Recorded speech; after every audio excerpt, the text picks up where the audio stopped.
La parole à Madame Goulet. Oui, Monsieur le Président, Mesdames, Messieurs les ministres, mes chers collègues, ma question s'adressait au Premier ministre, mais ce sera Monsieur Moscovici qui me répondra. En mars dernier, le Sénat a fait, à la demande du groupe CRC, qu'il faut remercier, sous la présidence de Philippe Dominati et grâce à Éric Bocquet, excellent rapporteur, un travail absolument remarquable de plus de 2000 pages sur un rapport d'information sur l'évasion et la fraude fiscale. Nos auditions ont été largement médiatisées, nul ne pouvait ignorer ces conclusions et 61 propositions préconisées pour lutter contre la fraude fiscale, l'évasion fiscale, la lutte contre les territoires non coopératifs et donc les paradis fiscaux. C'est ainsi que certains d'entre nous ont tenté, pendant le projet de loi de finances rectificative, d'insérer quelques dispositions, puis pendant le projet de loi de finances, toujours sans succès, et que lors des débats que nous avons eus le 3 octobre dernier dans le cadre de la procédure de contrôle, c'est Madame Escoffier, remarquable ministre, qui était au banc, preuve sans doute de l'intérêt que Bercy porte à nos travaux. Aujourd'hui, l'affaire Cahuzac crée un climat McCarthyiste qu'il ne faut à aucun prix alimenter par des mesures prises sous le coup de l'émotion.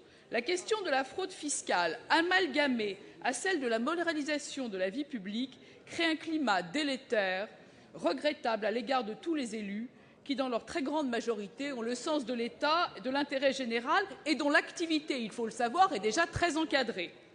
Ce qui n'est pas le cas des banques, de certaines entreprises, y compris celles dont l'État est actionnaire, qui, elles, usent et abusent de paradis fiscaux et de schémas d'optimisation fiscale en toute impunité. Les annonces du président de la République, de ce point de vue, vont dans le bon sens. Ma question est simple, Monsieur le ministre, et légitime. Si on prend en considération le travail accompli par notre Haute Assemblée et en même temps le degré de frustration que nous avons tous, les membres de cette commission d'enquête, de voir notre travail négligé. Pourquoi n'avez-vous pas pris, depuis le mois de juillet, le temps de mettre en application certaines mesures? Beaucoup d'entre elles sont du domaine réglementaire, de bon sens et peu onéreuses. Le projet de loi annoncé pour le 24 avril va arriver. Pouvez-vous nous donner des détails, nous assurer qu'il prendra en compte le travail de notre Haute Assemblée, marquant ainsi une volonté forte d'endiguer ce fléau qu'est l'évasion fiscale? Je vous remercie. Merci. Monsieur Pierre Moscovici. Madame la sénatrice Nathalie Goulet, je vous remercie de ne pas contribuer au climat que vous appelez McCarthyiste, qui peut régner ici ou là. Je m'associe également aux compliments que vous faites à Madame Escoffier comme ministre et au sénateur Éric Bocquet, qui a fait, avec Monsieur Dominati, un travail absolument remarquable. Le Premier ministre s'en est entretenu ce matin avec les élus communistes. Et, de tout cela, je veux dire que nous tirons des leçons. Il n'est pas exact de dire que le gouvernement n'a pas agi, mais il est vrai de dire qu'il agira encore plus fort dans les temps qui viennent pour renforcer les outils contre l'évasion fiscale. D'abord, rappelez ce que nous avons fait et qui va dans le sens de vos propositions. Dans la loi de finances rectificative de la fin de l'année dernière, nous avons pris un paquet de mesures contre la fraude. Par exemple, la taxation d'office à 60% des sommes détenues à l'étranger non justifiées, mais aussi l'accès facilité au relevé bancaire des contribuables qui ont omis de déclarer des comptes bancaires ou des contrats d'assurance vie à l'étranger.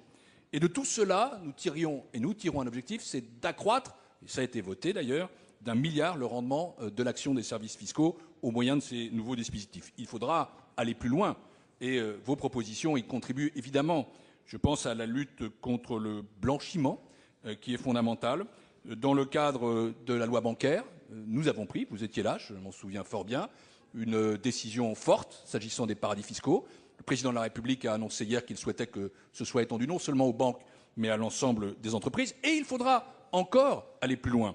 Je pense aux révélations dites offshore links, qui montrent d'ailleurs que les paradis fiscaux, c'était loin d'être terminé, contrairement à ce que disait un ancien président de la République. Et dans le cadre européen, je veux agir pour aller dans ce sens-là.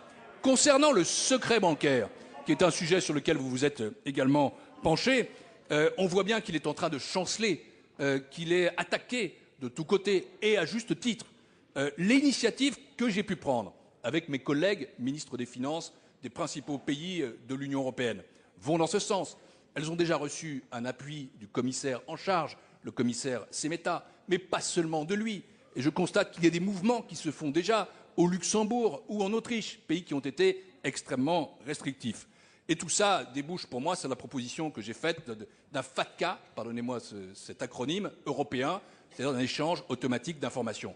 Donc, Madame la sénatrice, Mesdames et Messieurs les sénateurs, nous tiendrons compte des travaux de la Haute Assemblée pour aller plus loin, beaucoup plus loin, dans cette lutte qui doit être collective et unanime contre l'évasion fiscale. Merci.